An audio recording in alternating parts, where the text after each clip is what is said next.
This is Brad Keithley, Managing Director of Alaskans for Sustainable Budgets. Welcome to the weekly Top 3, the top 3 things on our mind here at Alaskans for Sustainable Budgets for the week of November 4th, 2024. The weekly Top 3 is a regular segment on The Michael Dukes Show. The show broadcasts on both Facebook Live and YouTube Live, as well as via streaming audio from the show's website, weekdays from 6 to 8 a.m. I join Michael weekly in the first hour of Tuesday's show from 6:10 to 7 a.m. for a discussion between the two of us about our 3 issues.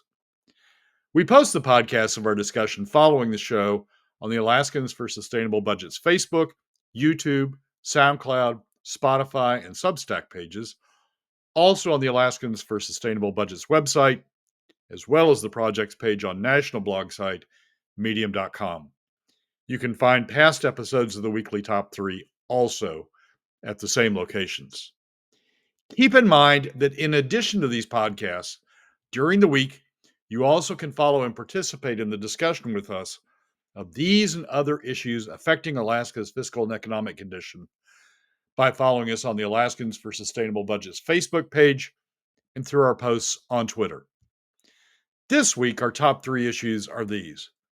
First, we ask whether the 4 business leaders claiming that SB 21 in its current form is still working for Alaska families even looked at the data before writing their recent op-ed. Spoiler alert, it's not. Second, we explain why Jake Metcalfe's recent op-ed has it exactly backwards. It's the current use of PFD cuts to fund government that puts the fiscal burden onto the backs of working Alaska families.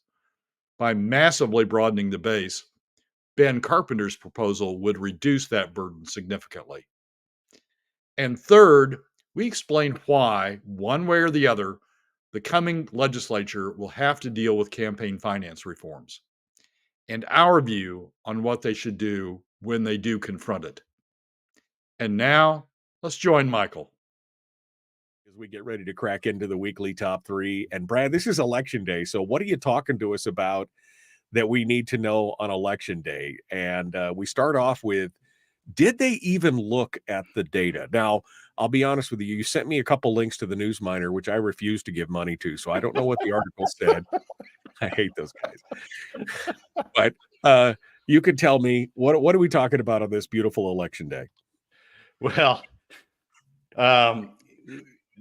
in the run-up to election, we always get these crazy things that happen. People start lying as we hit the election cycle. And in the News Miner on Friday, there was an op-ed by the 4 co-chairs of the 2014 No on 1 campaign, or No on 2, whichever it was, the one that opposed the referendum on SB 21, the referendum to overturn SB 21. And the 4 co-chairs were Rick Boyles, Rick Mystrom, Linda Leary, and Bob Berto. And they write this op-ed in the News Miner on Friday that says, 10 years later, we still support Alaska's oil tax system. And that the context of that is that the oil tax system has become a big issue up in the Kawasaki-Hedgekovich Senate race. Scott's been attacking the oil tax system, saying we need to raise taxes, and that the failure to have adequate oil taxes has resulted in spending cuts and other things. And Leslie, who was one of the co-chairs of one of the efforts to support SB 21 back in the early 2010s, has been saying, "Oh no, SB 21 is doing great. There's no reason. I mean, Scott's out to lunch." In the middle of this campaign, or at the very end of this campaign, the 4 co-chairs dropped this op-ed, the beginning of which says, "Late developments in this campaign season remind us of the often attributed Mark Twain saying, a lie can travel halfway around the world before the truth can get its shoes on. We want to set the record straight and address falsehoods swirling around about Alaska's oil taxes." And they go on to say SB 21 is the greatest thing since sliced bread. It was good when it was passed. It's been good for the last 10 years, and it's going to be good on into the future. Except in doing that, they lie. they twist facts in a way that's not accurate. and try to make the claim that SB 21 is good going forward. So, and the paragraph where they set this up is now 10 years later, the same old rhetoric citing long debunked giveaway to oil companies has resurfaced, coupled with outrageous assertions that the current oil tax structure is somehow the reason for Fairbanks schools are closing. We proudly maintain our support of the oil tax reform that passed a decade ago. We do so because the facts demonstrate it was the right decision for Alaska's future. They claim that SB 21, that the oil taxes, as production rises, and there is no doubt production is going to rise over the next 10 years. It's going to rise by, according to the spring Department of Revenue forecast, it's going to rise by 35%. Production is going to rise by 35% over the next 10 years. They claim that because of that production rise, there's going to be a rise in revenues, and Alaskans are going to be better off. That's false. That's false.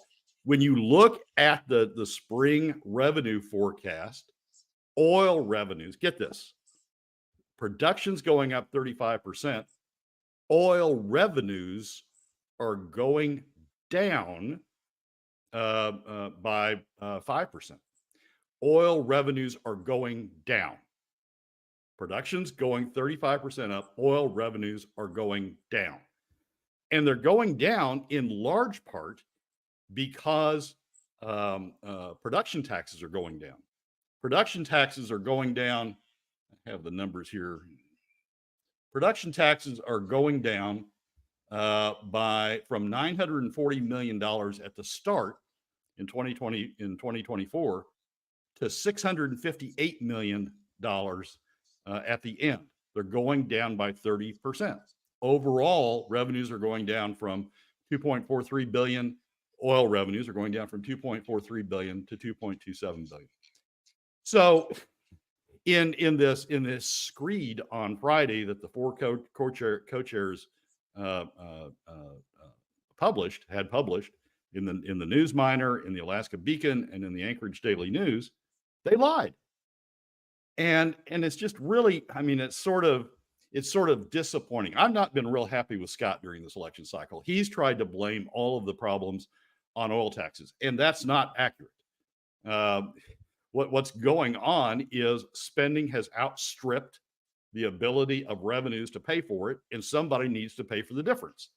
And what's been happening is we've had PFD cuts to pay for the difference. It's been pushed to middle and lower income Alaska families. Oil doesn't solve that. Resetting oil rates at what they should be doesn't solve that. It will solve part of it, but it doesn't solve all of it. We're $1 billion in deficit. Oil would raise you maybe 400 to 500 million if we reset them at the right rates. So Scott's overstated in one direction. But this defense that says, oh, oil's fine, don't worry about it, we're doing the right thing, and we're going to be great with it, that's equally as wrong. And it's just disappointing to see that all come out right at the end, to see that sort of lie come out right at the end. So this piece was accurate right up until that point. I mean, it did a good job right up to the point where they said, oh, by the way, everything's going to be, roses and butterflies.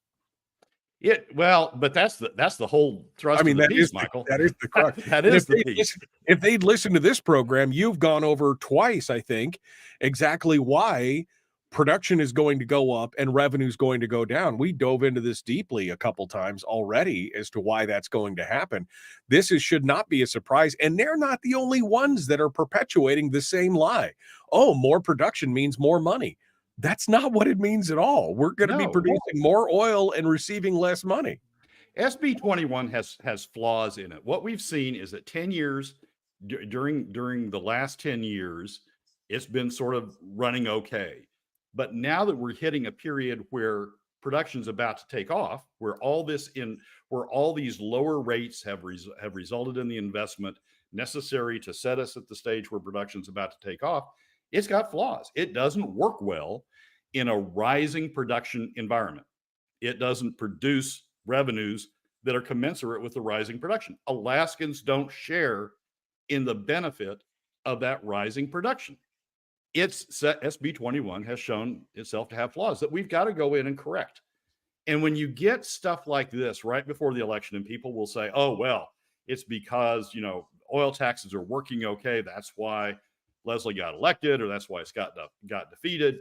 And so they sit there and say, well, we don't need to address oil taxes because that was the outcome of the election. That's wrong. We need to do a bunch of things to correct our fiscal house. That's clear. Once this election is over, into the next legislature, right? And oil taxes is one of those. And to set up the election with a lie, particularly by these four co-chairs, they should know better. I mean, the question I asked you in the links, question I asked you was, did they even do their research? It's not hard to find. Right. You just go to the spring revenue forecast and you see the reduction. Well, that's the thing. Everybody's looking for a magic bullet. Everybody's looking for the one thing that will fix it. Whether it's new oil taxes or taking the full PFD or keeping the full PFD or cuts or whatever. And there is no magic one solution. We're going to talk in a minute about some of the other things that are going on. And somebody was talking about Ben Carpenter's tax plan again. The tax plan was one of multiple components of the same thing. There's no one magic bullet that's going to fix everything. It has to be, and this is what the Fiscal Policy Working Group said, it has to be a holistic approach. You cannot take one thing in isolation because that's never going to fix it on its own. Yeah, exactly right. And responsible people, which I would have thought the four co-chairs of the 2014 effort were, responsible people should talk in that manner. Yes, there's problems with oil taxes. Yes, there's problems with PFD cuts. Yes, there's problems with spending. We need to address all of it. Responsible people should talk in that fashion. But we're not getting that. I mean, we're getting, Scott was extreme to the one side of, oh, we need to fix oil taxes and it'll all be, rosy again. These guys are saying, oh no, oil taxes are fine, but that's not the problem. And they're setting up, just a continuation of PFD cuts. We need to admit when things have problems. We need to admit when things, over time develop creaks and cracks in the framework, and we need to fix those. We haven't done that. We need to do that with SB 21, and to deny that in the face of the facts that are staring you in the face in the spring revenue forecast, to deny that is doing Alaskans a disservice. Something like 80 million people have already voted in the U.S. Early voted this go around. That's a huge chunk. I mean, that's a big chunk. I think people are, I guess if you can't motivate, agitate, I guess is the answer. And I think people are out there having their say. It's going to be interesting to see where it all lays out. But you got any predictions for our future here, Brad? What do you think? Even if it's just at the state level, what are you looking at? Somebody's going to be unhappy. Yeah, no, I think that's inevitable. It's inevitable. It must be a Tuesday. Somebody's going to be unhappy.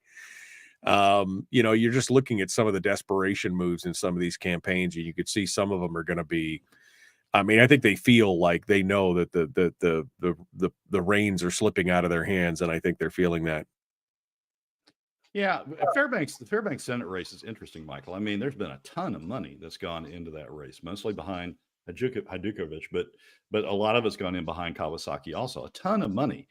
And it's interesting to me that you get down to the last weekend and the Hadukovich forces think they need to lie in order to spur on their candidate, that they need to write this op-ed that tells a incomplete, false story about oil taxes to spur on their candidate.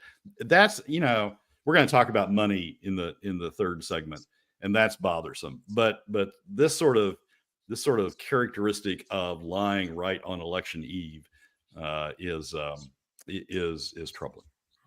Yeah, no, it's frustrating, especially when so far that campaign has been run, I mean, I think fairly well, and she's obviously doing the right thing. She's got Kawasaki's dander up.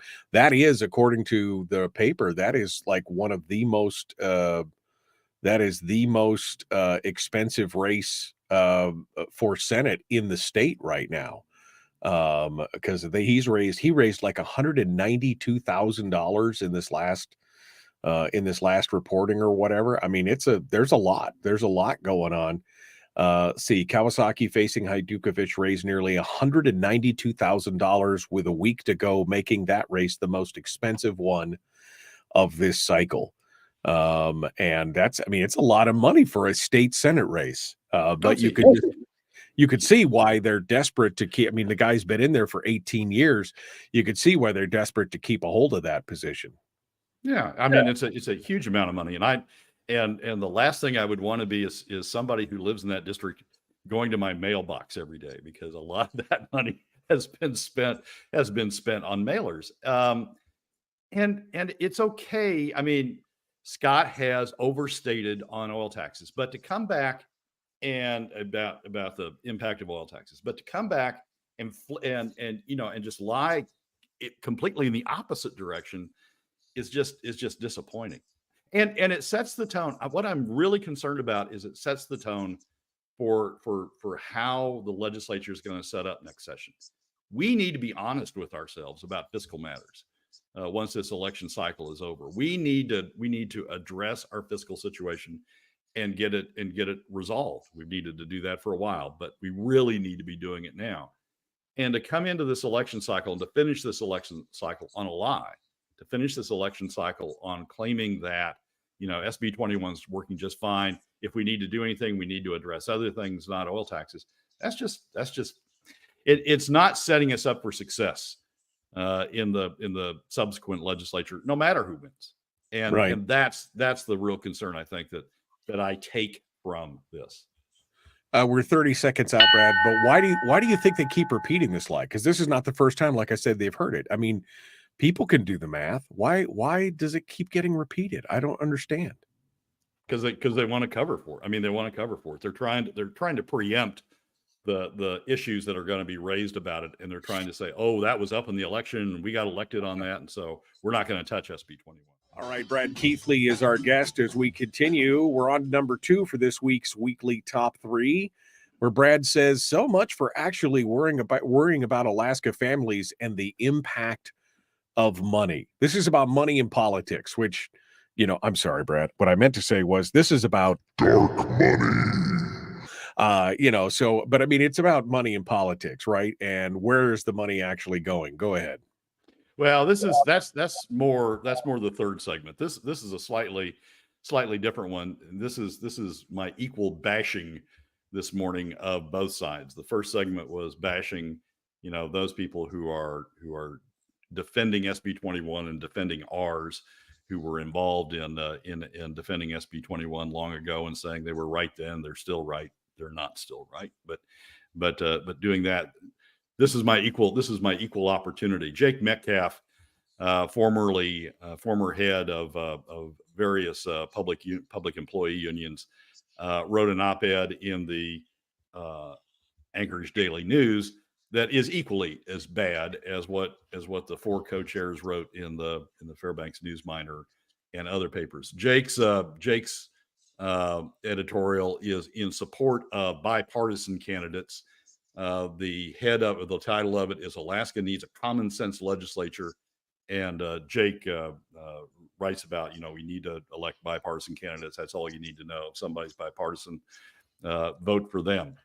And in the middle of it, he has this paragraph that is equally as bad as the Fairbanks Daily News Miner, as the commentary piece in the Fairbanks Daily News Miner on SB 21. Here's Jake's paragraph. The House majority didn't just fail to pass common sense policies. Many of its members put forward bizarre proposals that would further harm our economy, says Jake. Representative Ben Carpenter proposed and advanced numerous tax increases on wage earners through his Ways and Means Committee. He paired tax increases on working families with tax cuts for corporations through the state corporate income tax. Radically shifting the tax burden onto working families would be a recipe for disaster. That's a lie. I mean, it is as equally as bad on the Democrats' part, on Jake's part, as what Broyles and the others did on SB 21 up in Fairbanks. Look, what Ben Carpenter has proposed to do is to change the tax burden from what's now happening through PFD cuts, falling hardest on middle and lower income working Alaska families, taking the most from them, that in turn has the largest adverse impact on the overall Alaska economy. Ben has proposed to change that by spreading it broadly, extremely broadly, what I call an ultra broad base, spreading it extremely broadly, high divisor because you're spreading it broadly, so a low tax burden on per person on per tax as a result of the broad base, reducing the impact, dramatically reducing the impact on the overall Alaska economy that we're having under PFD cuts, and more importantly, dramatically reducing the burden on working Alaska families. It is the most pro-family, pro-economy fiscal proposal out there.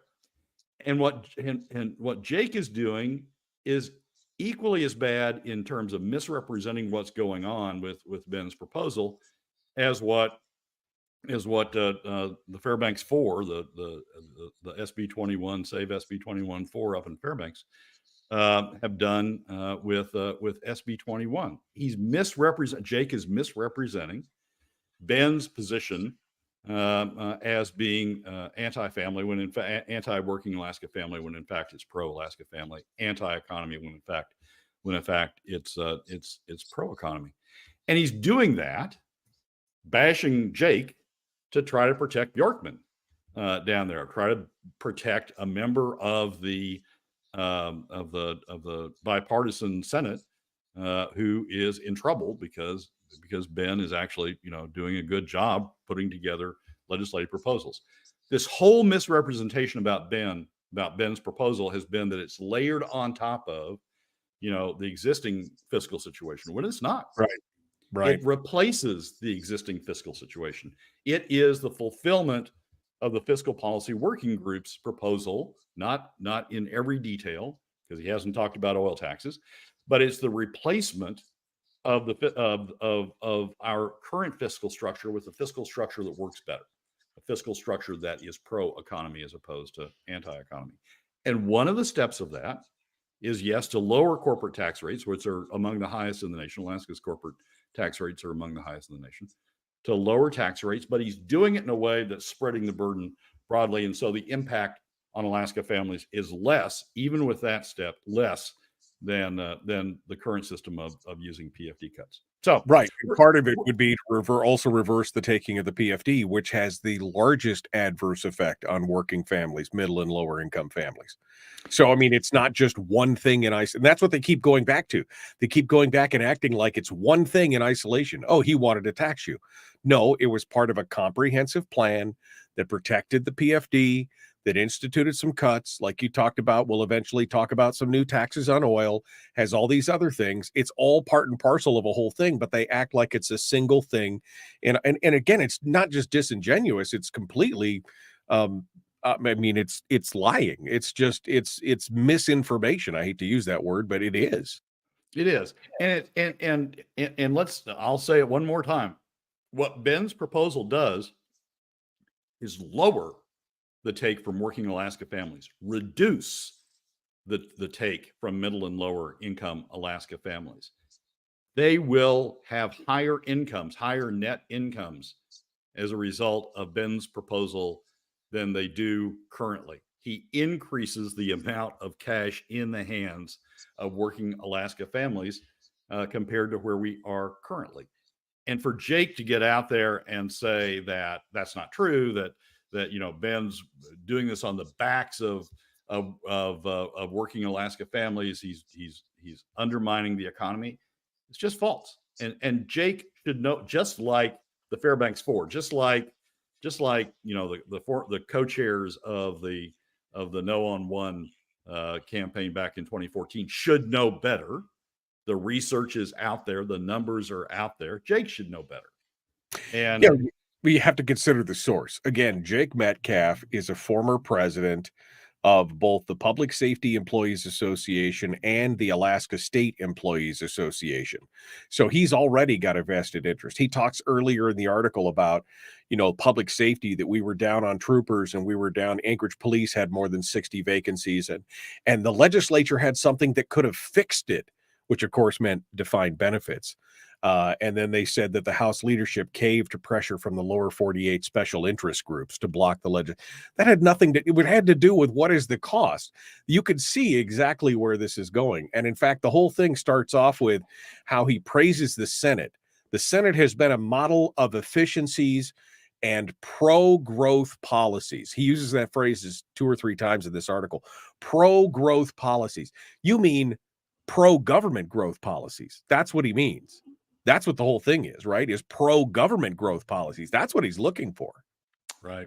And Ben's proposal is built on pro-overall growth, pro-private sector, and responsible funding of government growth. It's an overall policy. You're right. Jake's focus just on the growth of the government sector and getting more money in for that, and using falsehoods to defeat Ben so they can keep Bjorkman in there, who's just a yes vote for whatever pro-government spending program they want, to keep Bjorkman in there. So it's, Michael, maybe these 2 segments are summarized by the phrase "the truth dies in elections," because in election cycles, because people carry their arguments out to the extreme. But the problem with the truth dying in election cycles is we have to govern after we're through the election cycle, and we have to have a factual base on which to do the governance after the election cycle. And when people lie during the election cycle, they destroy that foundation that we need to build on once we get to the governing part. Now, it is a lie by omission. Kyle says, hey, he did introduce the sales tax and the reduced tax on corporation. Those are facts. Jake may be telling half the story, but he's not lying. Well, but again, it's a lie of omission.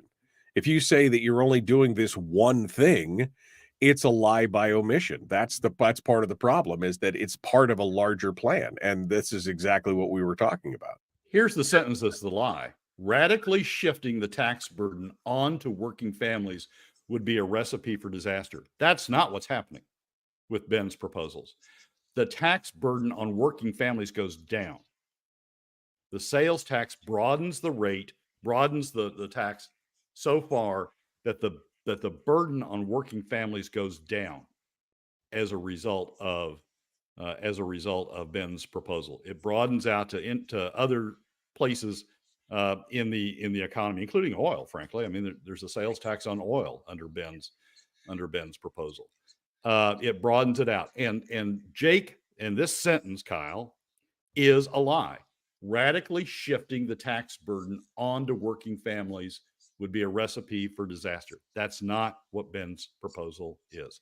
Ben's proposal reduces the tax burden on working Alaska families. So, yeah, Jake's lying. I mean, there's not a half truth. There's not a lie. There's not a lie by omission. It's a straight up false sentence that he's using to support Bjorkman. Again, all in support of pro-growth policies. I mean, that's what it's all about. As long as the government economy is doing fine, as long as the government economy is growing, nothing else matters, which is you could substitute the idea of bipartisanship with business as usual. That's the same phrase. Although I do like your new axiom of elections where the truth goes to die. I do like that. The elections where the truth goes to die. That's where we're at right here. Even assuming that Jake hadn't included that one sentence that's an actual flat out lie, even lying by omission is bad enough because you're misleading people intentionally, and that's just wrong. Again, setting aside the sentence that's an actual lie, the whole rest of it is just built on, misconceptions and half truths, which is just, it's frustrating to see. But again, look at the source. That's what's going on. Well, now, Michael, let's be fair about this. I mean, look at the source then on the first segment, the segment about oil taxes. Yeah. No, you shouldn't. Again, you shouldn't say something that's factually inaccurate and try and use it to bolster up, or even in this case, as the cornerstone of your argument when it's provably false. I mean, it shouldn't happen. We should be better than that. Yes, we want to win, but at what cost? We don't want to win by lying. I mean, it's frustrating. It's frustrating to watch, and especially, like I said, since Hajdukovic has run a pretty clean campaign overall, and I know this may not be her directly, but still, the supporting people, you know, just stop lying to people. Yeah. Well, it's bad for elections. I've got to give the newsminer credit. I know we bash the newsminer on here sometimes, but the newsminer ran that op-ed on Friday. I wrote a response over the weekend, sent it to them Sunday afternoon, and they published it yesterday morning. They published it the day before the election. So at least we had some balance in the newsminer on that issue. I mean, I called them out on the issue in my response. Interestingly enough, the Fairbanks 4 op-ed also ran in the Alaska Beacon and ran in the Anchorage Daily News. I sent my response to them at the same time I sent it to the newsminer. It's yet to be published, right? And we're on election day, so you've got their lie sitting out there unrebutted as we go into election day, and that's not good. I mean, I've got to give the newsminer credit for getting on top of that and getting it published as quickly as they could. Well, hopefully people can see through it, or maybe they just don't read it. I don't know. Well, one way or the other. There you go. And yes, Kyle, we try to apply the same half-truth requirement to all campaign. We try to, if there's a half-truth, we try and call it out. And if I don't see it for some reason, feel free to bring it to my attention and we'll discuss it. Well, I'm always trying to bring that stuff out as well. And yes, politicians do lie about everything in every election. It's just as bad as the government works, says Chris.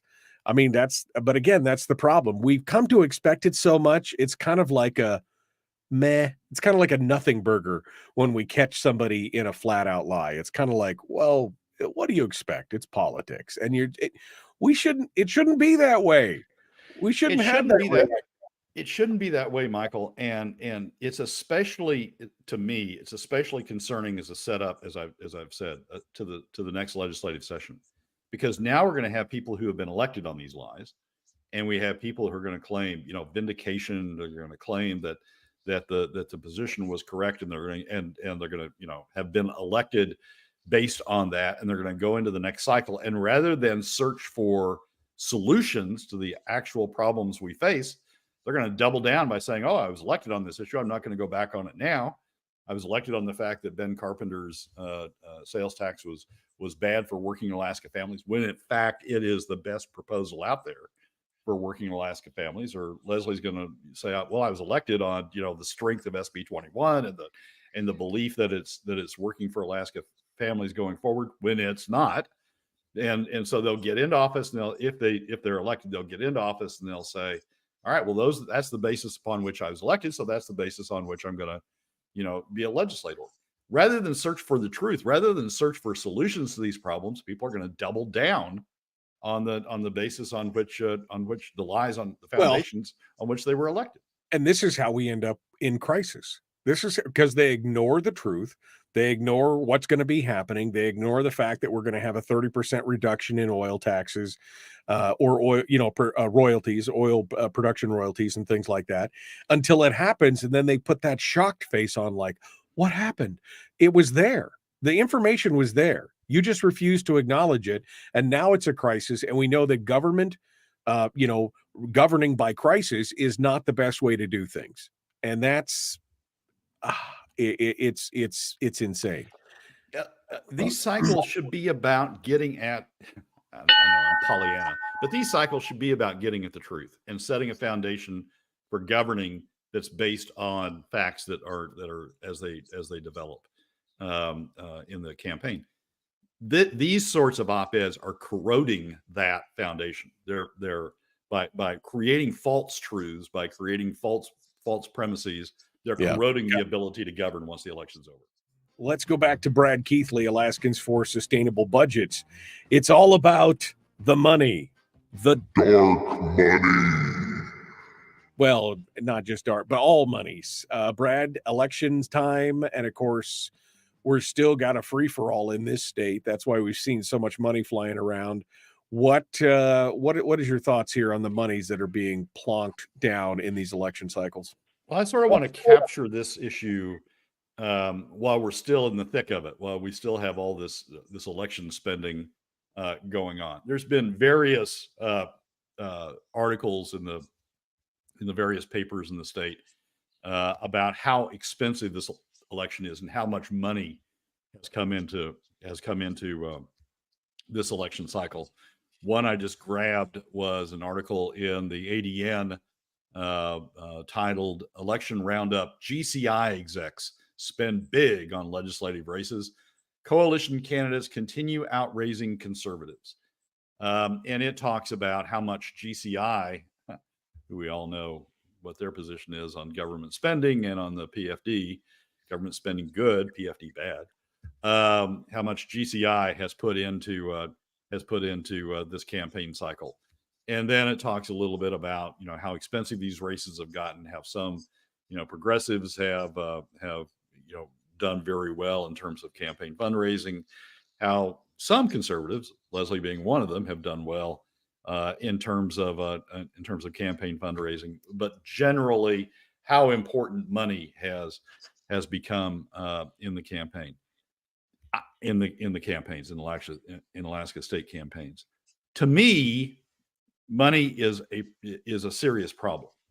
To me, I mean, what we've allowed in this state with unlimited funding of state campaigns, what we've allowed is candidates to go to one or two or three or one company in the case of GCI and fund their entire campaign largely off of those contributions. They've not had to go through what I think is one of the past geniuses of the election system, which is to go out and have to raise money from a bunch of people because you've got ceilings on how much any given individual can give, to have to go out and raise money from a bunch of people, and as a result, expose yourself to a bunch of different positions and a bunch of different priorities. And generally, when you raise a lot of money, you're raising it by building a coalition, or you're building a broad base following that comes from several different perspectives. I think that's a good system. The system that we've now come into in terms of being able to get funding by just going to one company and getting their execs and their employees and their general donations to fund your campaign. I think this system is a bad system. And I'm not the only one. I mean, one of the things that's sort of gone on underneath this whole election cycle is there's been a drive to get enough signatures for an initiative to restore campaign limits, financial limits to campaigns, and it's been successful. In the middle of October, James Brooks wrote an article, the headline of which Alaska Lieutenant Governor Dahlstrom approves campaign finance ballot measure for 2026 vote. It's not, they didn't push this measure for the 2024 vote. They pushed it for a vote in the next election cycle. They've got enough signatures for the initiative, and it's already been approved by the Lieutenant Governor to be on the 2026 ballot. What that's set up is the next legislature, the next 2 years, the legislators will have the opportunity to pass legislation that's substantially similar to the initiative that's been proposed, and take that off the ballot by enacting a statute that does substantially similar to the legislation. So there's going to be, I think, a focus. There's going to have to be a focus because that initiative is sitting out there on the 2026 ballot. There's going to have to be a focus on restoring campaign finance limits to Alaska state campaigns. And I think that's a good thing. And I think we ought to capture the learning we've had with the unlimited, the non-limitations on campaign finance that we've had the last two election cycles, I think we ought to capture that learning that we've had, how bad it was, and use that as a baseline or as a basis for working on a replacement to restore campaign limits in the coming legislature, and if not, passing the initiative in the 2026 ballot, the 2026 campaign to restore those campaign limits.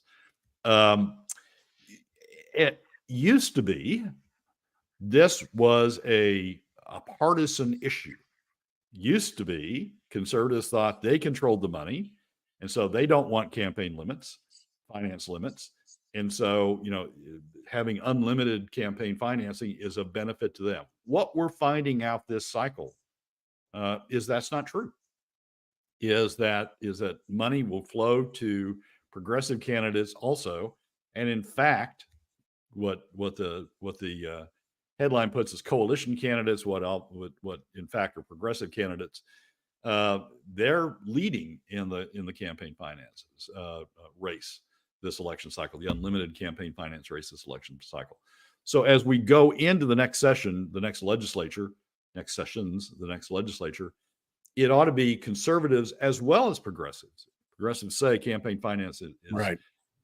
High spending is bad, or high funding is bad. As we go into the next legislature, it ought to be both conservatives and progressives that want to work on this issue and get us back to an environment where candidates have to go out and appeal to a broad base to be able to finance their campaigns. Well, but they may not be willing to. In fact, the last campaign finance laws that we had put in place in 2006 was from a citizens' initiative because the legislature wasn't interested in limiting their own finances.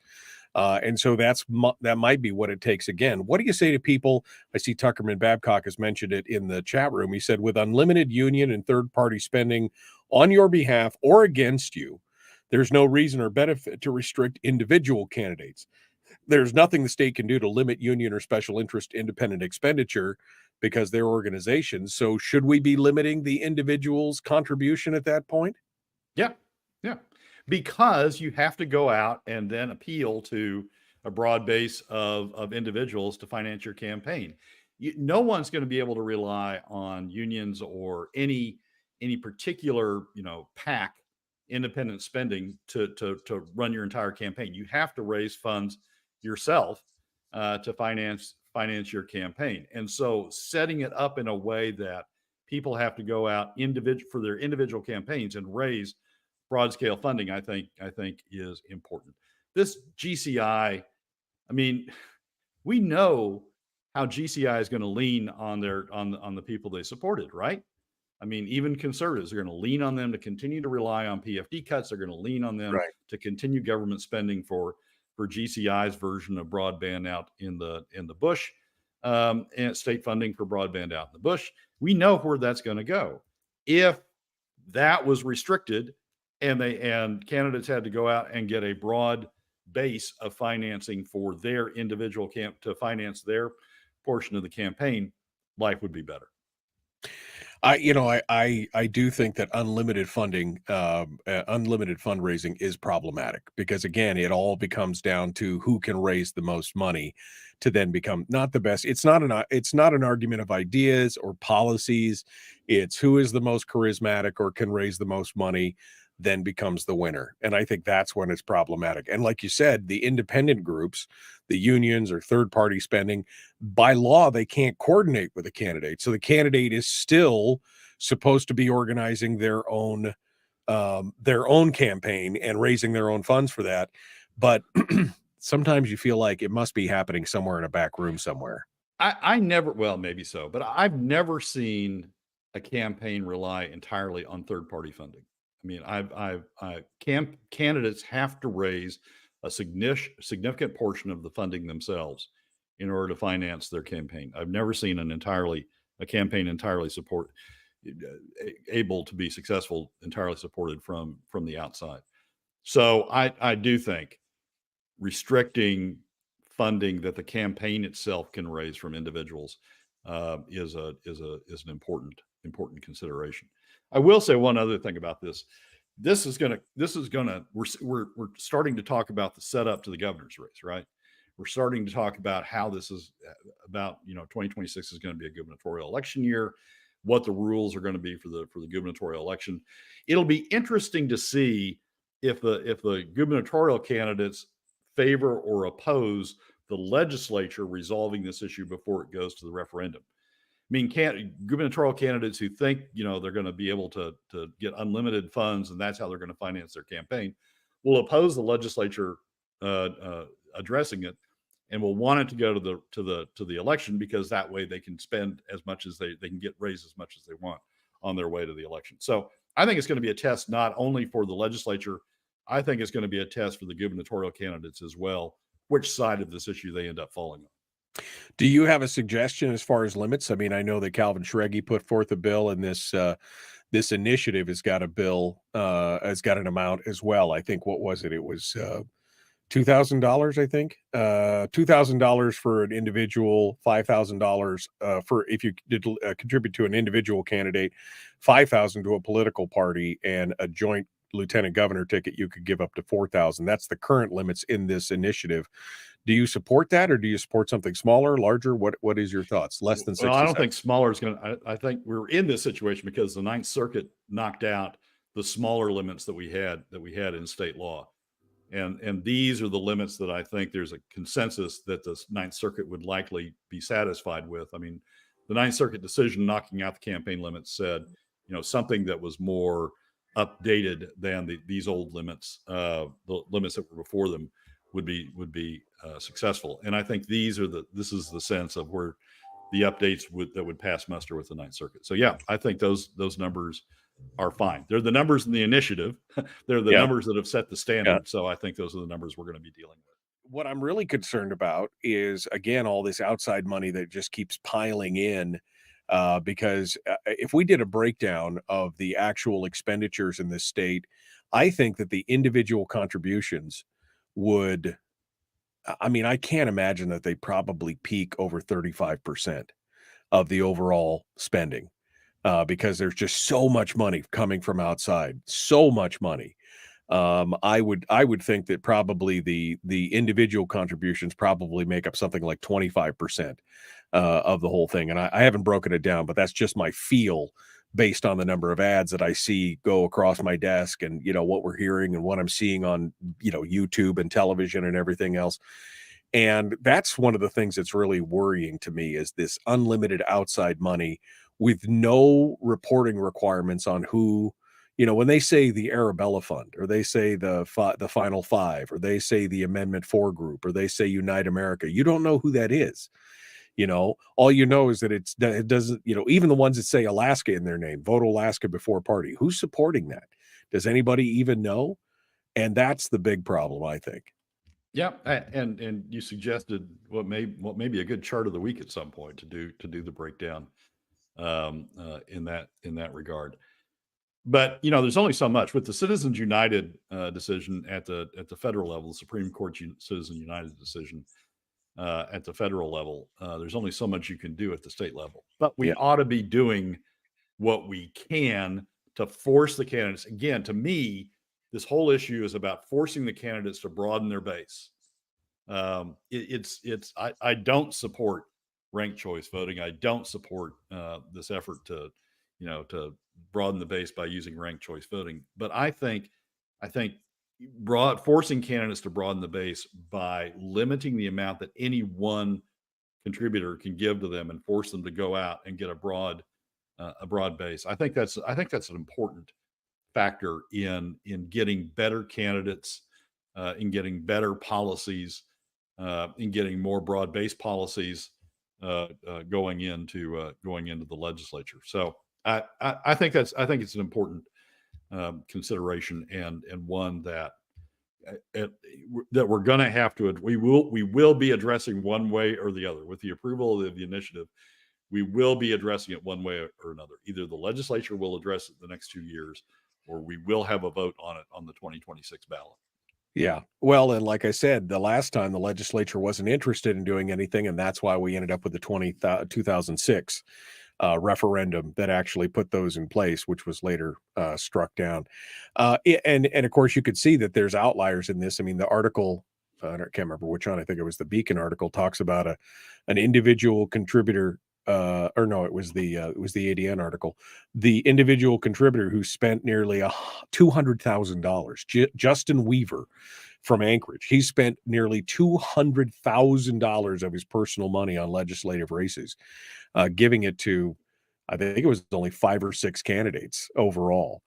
20,000 to Ted Eichscheid, 20,000 to or 16,000 to Chuck Kopp, another 13,000 to Walter Featherly. I mean, just gobs and gobs of money. And again, it makes people feel like elections are being bought.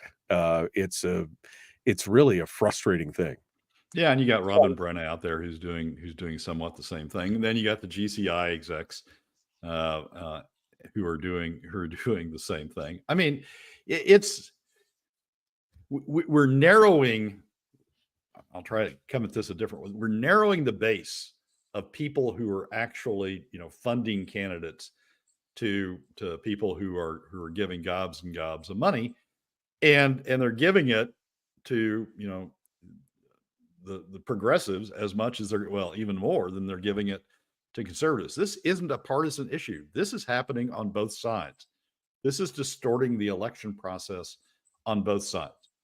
And I think we need to get back to candidates who have to develop broad bases to fund their campaigns in order for them to have to engage with a broad base of the community and understand issues coming at them from different perspectives in order to fund their campaigns.